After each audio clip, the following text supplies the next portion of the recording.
নূর নবী মুহাম্মদ সাল্লাল্লাহু আলাইহি ওয়াসাল্লাম যখন সূরা আর রহমান তেলাওয়াত করবেন, আর রহমানু আল্লামাল কুরআন খলাকাল ইনসানা আল্লামাহুল বায়ান আশ-শামসু ওয়াল কামারু বিহুসবান ওয়ান নাজমু ওয়াশ-শাজারু ইয়াসজুদান ওয়াস-সামাআ রাফা'াহা ওয়া ওয়াদা'আল মিজান আল্লা তাতগাউ ফিল মিজান ওয়া আকিমুল ওয়াজনা বিল কিসত ওয়া লা তুখসিরুল মিজান ওয়াল আরদা ওয়াদা'াহা লিল আনাম ফিহা ফাকিহাতু ওয়ান নাখলু যাতুল আকমাম ওয়াল হাব্বু যুল আসফি ওয়ার রায়হান ফাবিআইয়ি আলা'i রাব্বিকুমা তুকাযযিবান। সোনার বাপজন মুসলমান যুবক ভাইরা আমার, এটি হলো জান্নাতের একটি বাগান। এই জান্নাতি বাগানের ভিতরে আল্লাহ পাক রব্বুল আলামিন গোটা পৃথিবীর মানুষদেরকে ডেকে ডেকে আমার মহান আল্লাহ রব্বুল আলামিন তাদেরকে মেসেজ দিয়ে দিবেন, এ বাজার,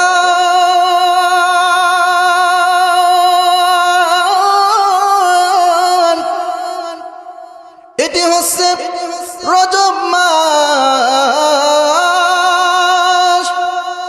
এই রজব মাসের ভিতরে কিছু শিক্ষা রয়েছে, ওই শিক্ষাগুলো আমাদেরকে জানতে হবে। মুহাম্মদ সাল্লাল্লাহু আলাইহি ওয়াসাল্লাম রজব মাস সম্পর্কে আল্লাহর প্রিয় নবী জনাবে মুহাম্মদুর রাসূলুল্লাহ সাল্লাল্লাহু আলাইহি ওয়াসাল্লাম হাদিসের ভিতরে বলেছেন, আল্লাহুম্মা বাল্লিগনা ফি রজবি ওয়া শাবান ওয়া বাল্লিগনা রমাদান। জোরে বলা যাবে নাকি আল্লাহু আকবার। আল্লাহ পাক রব্বুল আলামিনের রাসূল বলেন, রজব মাস যখন আসতো আল্লাহর প্রিয় নবী নূর নবী মুহাম্মদ সাল্লাল্লাহু আলাইহি ওয়াসাল্লাম দোয়া করতেন, ও রব, রজব মাসে এবং শাবান মাসে আমাকে হায়াত দান করো, যাতে করে রমজান পর্যন্ত আমি হায়াত পেয়ে রমজান পর্যন্ত যাতে করে আমি আল্লাহ তোমার ইবাদত বন্দি করতে পারে। জোরে বলা যাবে নাকি সুবহানাল্লাহ।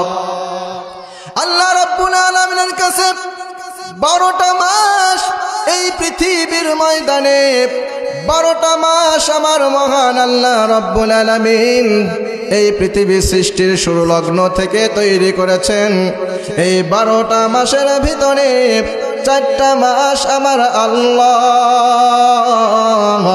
4টা মাস আমার আল্লাহ রাব্বুল আলামিনের কাছে সবচাইতে পছন্দ এবং প্রিয় মাস। জোরে কোন সুবহানাল্লাহ। এটিও আমার আল্লাহ রাব্বুল আলামিন কুরআনুল কারীমের ভিতরে বলেছেন, ইন্না ইদ্দাতাশ শুহুরি ইনদাল্লাহি 12 শাহরা ফি কিতাবিল্লাহ ইয়াওমা খালাকাস সামাওয়াতি ওয়াল আরদ। জোরে বলা যাবে নাকি আল্লাহু আকবার। আল্লাহ পাক রব্বুল আলামিন বলেন, 12টা মাসের মধ্যে আমি আল্লাহ রব্বুল আলামিনের কাছে 4টি মাস সবচাইতে পছন্দের, সবচাইতে গুরুত্বপূর্ণ। এই 4টি মাস আমি আল্লাহ রব্বুল আলামিনের কাছে পছন্দের। জোরে বলা যাবে নাকি আল্লাহু আকবার। তার মধ্যে রজব মাস একটি, আর এই রজব মাস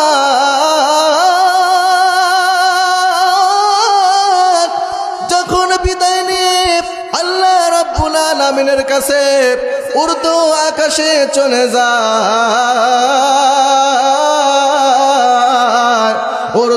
মাসে যাওয়ার সঙ্গে সঙ্গে আমার মহান আল্লাহ রজব মাসকে ডেকে ডেকে বলেন, ও রজব,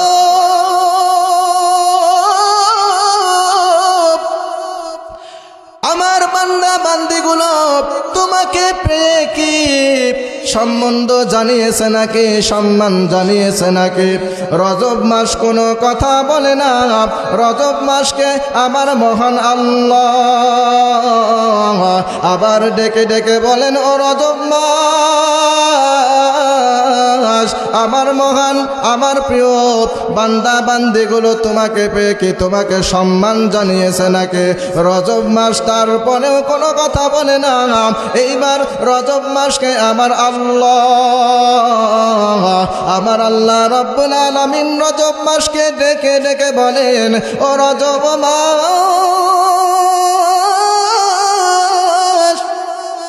তোমাকে পেয়ে আমার বান্দা বান্দিগুলো কি তোমাকে সম্মান জানিয়েছে নাকি? এইবার রজব মাসের জবান খুলে যায়। রজব মাসের জবান খুলে যাওয়ার পরে এইবার রজব মাস আমার মহান আল্লাহ রব্বুল আলামিনের কাছে বলে, ও মহান রব, আমি রজব মাস তোমার প্রিয় নবী নূর নবী মুহাম্মদ সাল্লাল্লাহু আলাইহি ওয়াসাল্লাম আমাকে বধির বলে আখ্যায়িত করেছেন। ও রব, তোমার নবী যেহেতু আমাকে বধির বলে আখ্যায়িত করেছে, ও রব, আমি মানুষের ভালো আমল ছাড়া আমি মানুষের পাপ আমলগুলো শুনতে পারি নাই। জোরে বলা যাবে নাকি আল্লাহু আকবার? আরো জোরে বলতে হবে আল্লাহু আকবার। সোনার বাপজান মুসলমান যুবক ভাইরা আমার, এই যে রজব মাস মানুষের ভালো আমল ছাড়া বদ আমলগুলো শুনতে পাই না। এ সোনার বাপজান মুসলমান যুবক ভাইরা আমার প্রিয় নবী নূর নবী মুহাম্মদ সাল্লাল্লাহু আলাইহি ওয়াসাল্লাম এই রজব মাসে বেশি বেশি বেশি করে রোজা রেখেছেন। এই জন্য আমাদের উচিত বেশি বেশি করে রোজা রেখে বেশি বেশি করে ইবাদত বন্দেগী করে বেশি বেশি করে এই মাসে ইবাদত বন্দেগী করে করে আমরা আল্লাহর ইবাদতের মধ্যে শামিল হতে চাই কি চাই না? সোনার বাপজান মুসলমান যুবক ভাইরা আমার, এই জন্য রজব মাস পাওয়ার আগে রজব মাস, এখন আমরা রজব মাসের ভিতরে রয়েছি। এই রজব মাসটাকে আমরা হেলায় ধুলাই নষ্ট করব না। আমি মাসের সম্মানার্থে আজকে আলোচনার বাইরে এই কথাগুলো বলেছি বাজান। এখন আমার আলোচনার মূল বক্তব্যের দিকে আমি চলে যাই।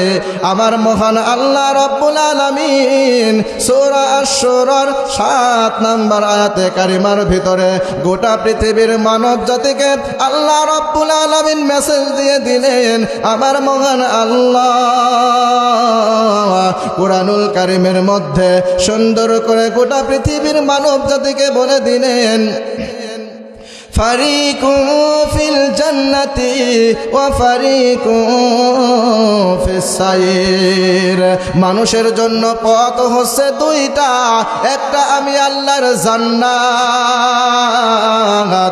আর দ্বিতীয় নাম্বার পথ হলো ওয়া ফারিকুন ফিস সাইর, আর একটা পথ হলো মানুষের জন্য জাহান্নাম।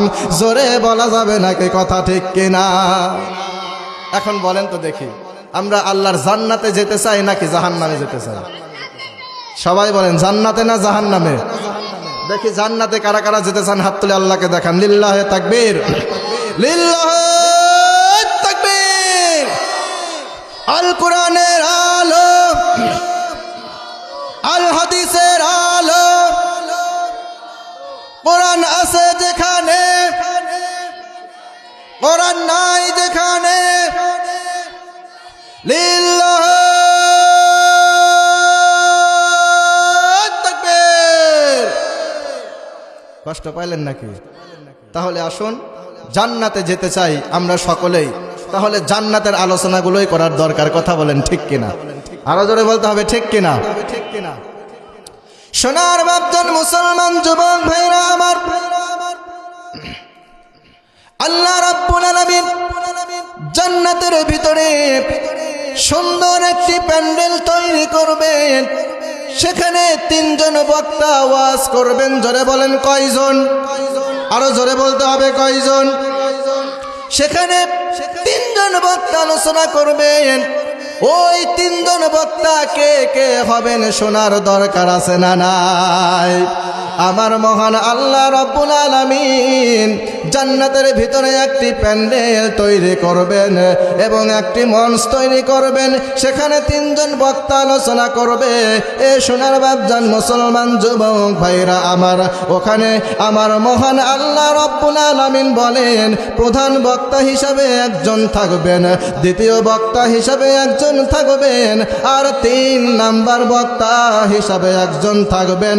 আর পৃথিবীর ময়দানে যে সমস্ত আমার বান্দা বান্দিগুলো আমল করে, সৎ আমল করে, হালাল উপার্জনের মাধ্যমে যে সমস্ত আমার বান্দা বান্দিগুলো আমল করেছে, ওই বান্দা বান্দিগুলো ওই জান্নাতের প্যান্ডেলের ভিতরে মেহমান থাকবে।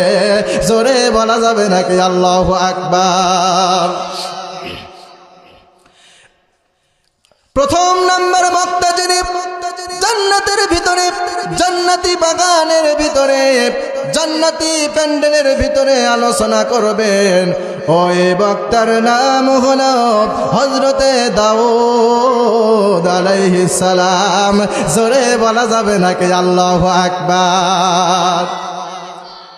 হযরতে দাউদ নবী কুরআনুল কারীম থেকে সূরাতু তাহা শুরু করবে। হাদিসের মধ্যে আল্লাহর প্রিয় নবী নূর নবী মুহাম্মদ সাল্লাল্লাহু আলাইহি ওয়াসাল্লাম গোটা পৃথিবীর মানব জাতিকে জানা দিয়ে বললেন, সূরা তাহা হযরতে দাউদ নবী তেলাওয়াত করবেন। তাহা মা আনজালনা আলাইকাল কুরআনা লিতাশকা।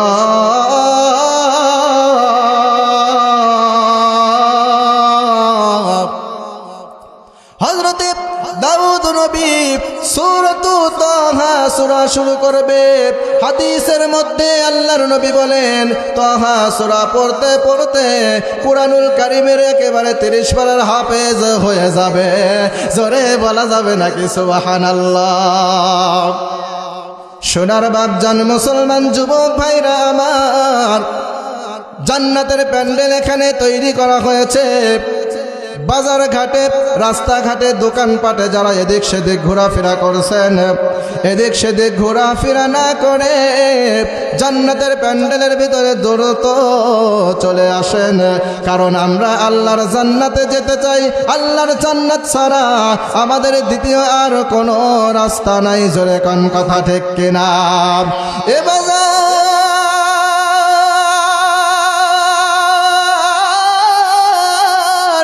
জান্নাতের ভিতরে প্রথম বক্তা যিনি ওয়াজ করবেন হযরতে দাউদ আলাইহিস সালাতু ওয়াস সালাম। দুনিয়ার ময়দানে যখন বেঁচে ছিল, হযরতে দাউদ আলাইহিস সালাতু ওয়াস সালামের উপরে যে কিতাবটা নাজিল হয়েছিল, আসমানি কিতাব নাজিল হয়েছিল, ওই আসমানি কিতাব আল্লাহর নবী হযরতে দাউদের উপরে যখন নাজিল হয়েছিল, আল্লাহর নবী হযরতে দাউদ ওই কিতাবটা যখনই পাঠ করত, হযরতে প্রিয় নবী নূর নবী মুহাম্মদ সাল্লাল্লাহু আলাইহি ওয়াসাল্লাম বলেছেন, অনেক মাসগুলো দাউদ নবীর ওই কুরআনুল কারীমের তেলাওয়াতগুলো শুনে শুনে তারা ওই আপনার সমুদ্রের ভিতর থেকে তারা মাছগুলো চলে আসতো। জোরে বলেন সুবহানাল্লাহ। এত সুন্দর করে হযরতে দাউদ নবী আসমানি কিতাব তেলাওয়াত করতেন। হাদিসের মধ্যে আসছে উড়ন্ত পাখিগুলো যখন দাউদ নবীর তেলাওয়াত শুনতো, দাউদ নবীর তেলাওয়াত শোনার সঙ্গে সঙ্গে উড়ন্ত পাখিগুলো স্থির হয়ে দাউদ নবীর কোরআনুল কারীমের তেলাওয়াত শুনেছিল। জোরে বলা যাবে নাকি সুবহানাল্লাহ? ও সোনার বাপজান মুসলমান যুবক ভাইরা আমার, এইবার জান্নাতের ভিতরে দ্বিতীয় বক্তা যিনি ওয়াজ করবেন, ওই দ্বিতীয় বক্তা আর কেউ নয়, যিনাকে সৃষ্টি না করলে আমার মহান আল্লাহ এই পৃথিবীর ময়দানে কোনো কিছুই সৃষ্টি করতেন না। লাউলা কালামা খলাকাতুল আফলাক। আমার নূর নবী, প্রিয় নবী নূর নবী মুহাম্মদ সাল্লাল্লাহু আলাইহি ওয়াসাল্লাম বলেন যে পৃথিবীর ময়দানে আমার মহান আল্লাহ আমাকে যদি সৃষ্টি না করত, আমাকে যদি তৈরি না করত, তাহলে এই পৃথিবীর আকাশ জমিন পাহাড় পর্বত সাগর নদী নালা আমার মহান আল্লাহ কোনো কিছুই সৃষ্টি করতেন না। শুধুমাত্র কেবলমাত্র আমাকে সৃষ্টি করার কারণে আসমান জমিন পাহাড় পর্বত সাগর নদী নালা আমার মহান আল্লাহ সব কিছু সৃষ্টি করেছেন। জোরে বলা যাবে নাকি সুবহানাল্লাহ? ওই নবী, প্রিয় নবী নূর নবী মুহাম্মদ সাল্লাল্লাহু আলাইহি ওয়াসাল্লাম জান্নাতের ভিতরে দ্বিতীয় বক্তা হিসেবে উপস্থিত থাকবেন। জান্নাতে মানুষগুলোদেরকে লইয়া, জান্নাতি মানুষদেরকে নিয়ে, জান্নাতি ওই মানুষগুলোদেরকে নিয়ে আল্লাহর নবী নূর নবী মুহাম্মদ সাল্লাল্লাহু আলাইহি ওয়াসাল্লাম কোরআনুল কারীমের বক্তব্য শুরু করবেন। কোরআনুল কারীমের তেলাওয়াত যখন শুরু করবেন, যেই সূরাটা কোরআনুল কারীম থেকে শুরু করবেন, এ সোনার বাপজান মুসলমান যুবক ভাইরা আমার, ওই সূরা আমার আপনার পরিচিত সূরা, আমার আপনার প্রাণের সূরা, ওই সূরার নাম হলো সূরাতুর রহমান।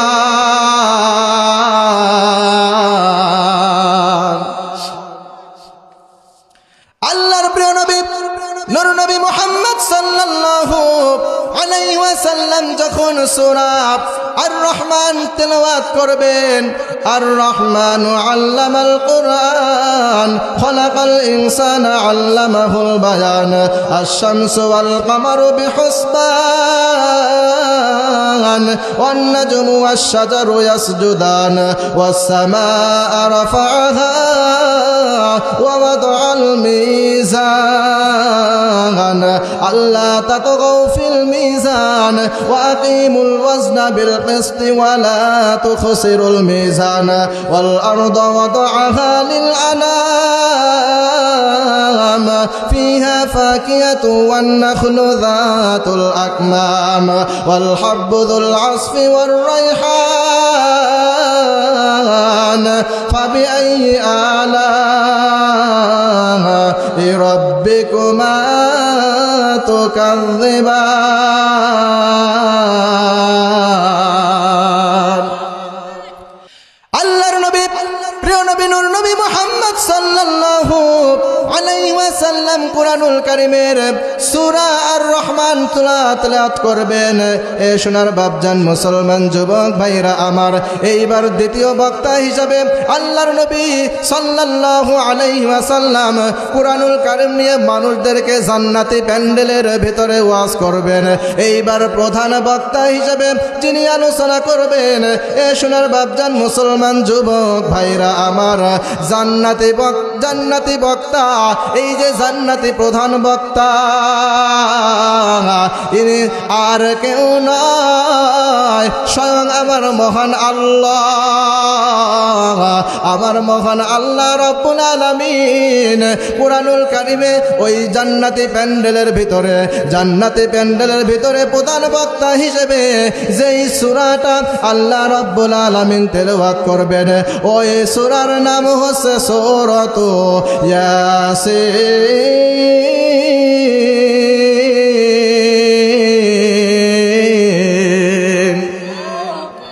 আল্লাহ পাক রব্বুল আলামিন জান্নাতের ভিতরে জান্নাতি মানুষগুলোদেরকে নিয়ে সূরাতু ইয়াসিন তেলাওয়াত করবেন। জোরে বলেন সুবহানাল্লাহ।